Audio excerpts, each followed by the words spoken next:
Äh, Nach 30 Jahren habt ihr immer noch denselben Thrash-Metal-Sound wie am ersten Tag, glaube ich.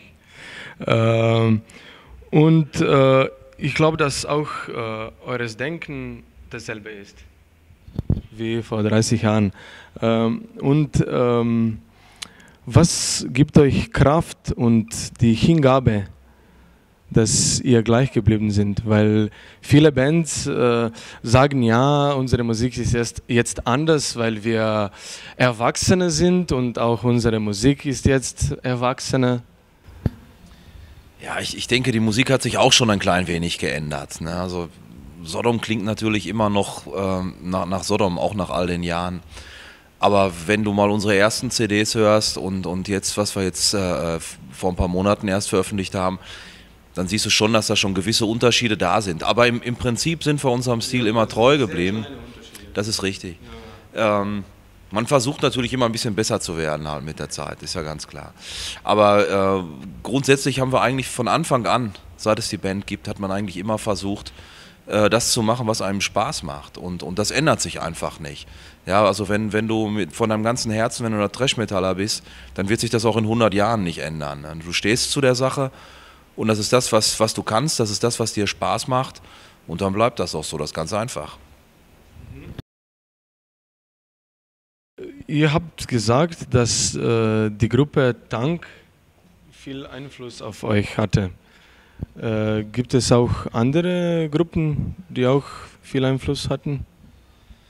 Ja, ich sag mal, natürlich, da kann sich, glaube ich, kein Musiker von freisprechen. Also wenn du anfängst, Musik zu machen, auch später noch, dann klar, ich meine, ich liebe Slayer zum Beispiel und Megadeth und dann ist es natürlich so, ob du willst oder nicht, das beeinflusst dich, natürlich. Dann nimmst du immer so ein bisschen was mit, ob bewusst oder unterbewusst, aber das sind für mich so, ich bin groß geworden mit Bands wie Priest oder Maiden, das sind so die Bands, die mich natürlich auch beeinflusst haben, aber auch Queen zum Beispiel, habe ich früher auch immer sehr, sehr häufig gehört halt, ne? Und das gab mir eigentlich so meinen Einfluss. Und was sind die größten Bands für dich? Boah, da gibt es einige. Also wie Bernemann schon sagt, Slayer ist so der Top-Favorit, weil es sind einfach die brutalsten. Das sind einfach die brutalsten. Es gibt nichts Brutaleres als Slayer. Also Rain in Blood ist so das Jahrhundertwerk. Da gibt es eigentlich nichts. Für mich auch Season in the Abyss. Absolut, die sind alle geil. Ne? Aber für mich gibt es auch so Bands wie Rush und ich mag auch zum Beispiel Sting. Sting ist einer meiner Favoriten. Ist jetzt kein Metal. Ich sehe auch nicht aus wie Metaller, aber ich bin immer noch einer der ersten Stunde, wenn man dran denkt, so 1986 mit den ganzen Bands, Despair und Rumble Milish haben wir euch überall gespielt. Halt, ne? Aber wie gesagt, die größten sind einfach Slayer, Maiden, Metallica. Ne? Am euren letzten Album In War at Pieces gibt es einen Song mit einem deutschen Text. Gibt es einen besonderen Hintergrund davor? Der Song heißt übrigens Knarrenheinz.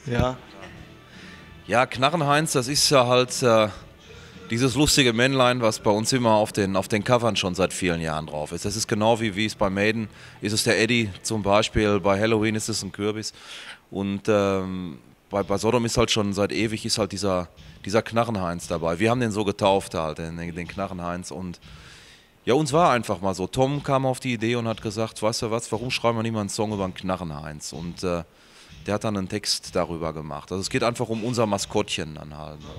Warum in Deutsch? Ja, ich glaube, Knarrenheinz kannst du schlecht, also das ist nochmal ein deutscher, das ist schon, bei Sodom war es immer Tradition, hin und wieder auch mal ein paar deutsche Songs zu machen. Das haben wir die letzten Jahre nicht mehr gemacht, aber ja, nichtsdestotrotz, in Deutschland ist das halt schon bekannt unter den Metal-Fans, der heißt Knarrenheinz in Deutschland. Diesen Witz, den wird niemand sonst verstehen, der nicht Deutsch spricht. Okay.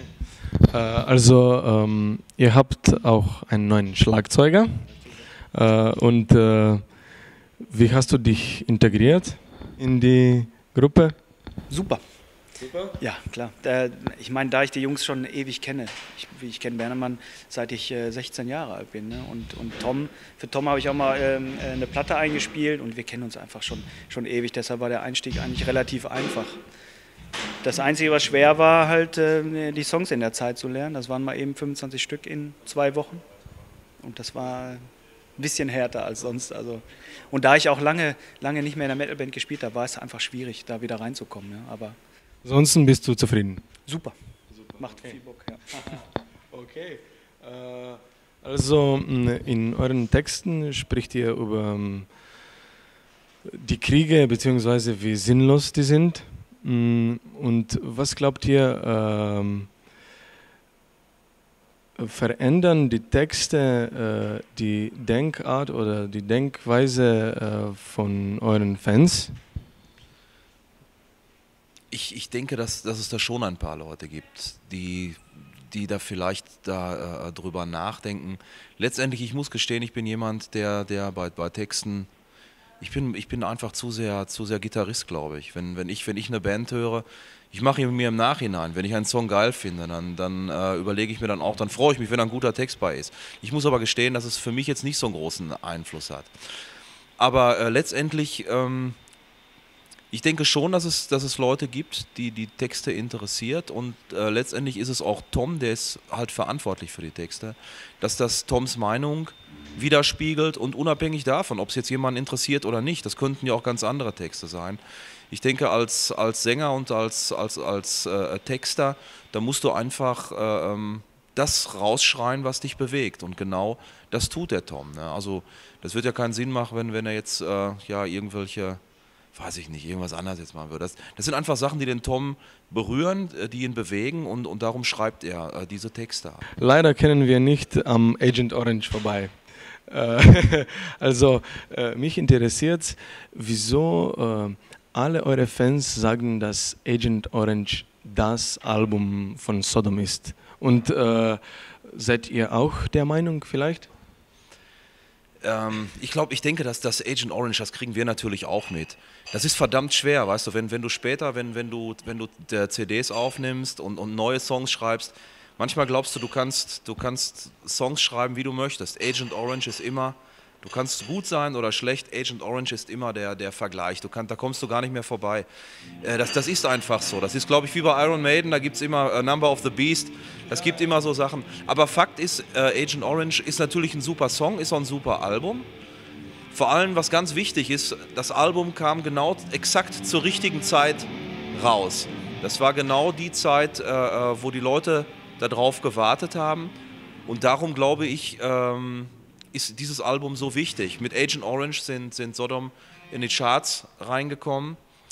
Ist sicher, ganz genau. Und darum, ich bin stolz, dass wir in unserer Geschichte, auch wenn ich da selber leider noch nicht bei war, aber dass wir dann so ein Album drauf haben. Da muss jeder für sich entscheiden, ob das wirklich so gut ist oder so schlecht. Ich persönlich finde andere Sachen besser, aber ich finde Agent Orange klasse. Aber entscheidend ist einfach, du musst zu der Zeit, wenn es rauskommt, dann muss es gut sein. Und das war Agent Orange definitiv.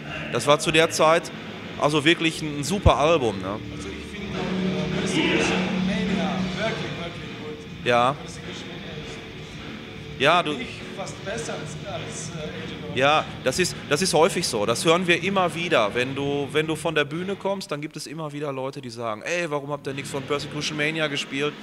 Warum habt ihr nicht mehr von Code Red gespielt oder sonst was? Du wirst es nie allen Leuten, das muss jeder für sich entscheiden. Aber Agent Orange ist halt das bekannteste Album, und das war sicherlich auch das erfolgreichste. Und ob es jetzt das Beste ist, das muss jeder für sich raushören. Ich bin froh, dass wir Agent Orange bei uns im Repertoire haben. Aber die letzte Platte ist auch sehr, sehr gut. Ja, wir sind sehr stolz drauf. Also wir haben das gemacht, was wir mit den letzten beiden CDs davor, ob es die M16 ist oder das schwarze Album. Wir haben eigentlich kontinuierlich, wir haben unseren Weg weiterverfolgt, haben uns versucht, weiter zu verbessern. Wir haben, wie ich meine, den besten Sound, den Sodom jemals auf einer CD gehabt haben. Das war ja in der Vergangenheit leider auch nicht immer so. Und wir sind also sehr zufrieden mit. Und ich hoffe, dass es auch die Fans sind.